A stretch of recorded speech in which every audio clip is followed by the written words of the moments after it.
Hey everyone, I hope you're having a great start to your week. I'm that Ed Tech Guy, and it's Tech Tuesday. In this episode of Tech Tuesday, I'm going to show you a new feature in Google Chrome that will help you quickly locate a specific tab if you have a lot of tabs open. You may have noticed that there's a new icon in the top right corner of the Google Chrome window. This drop-down arrow is a new feature that allows you to search within your open tabs. This feature will display all of the open tabs in your Chrome browser, even if you have several windows open on different screens.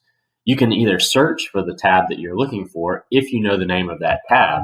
For instance, I can search Inbox, and that will pull up my Gmail or Connexus inbox if I have those tabs open on the computer.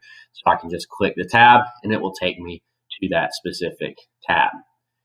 Or you can browse by scrolling. So using your mouse wheel to scroll through the tab, and you can select the one that you wish to use. I hope you find this tip useful. Have a great week. That's it for this episode of Tech Tuesday. If you have an idea for an upcoming episode, send me an email or hit me up on Twitter @ThatEdTechGuy. Have a great week, everyone.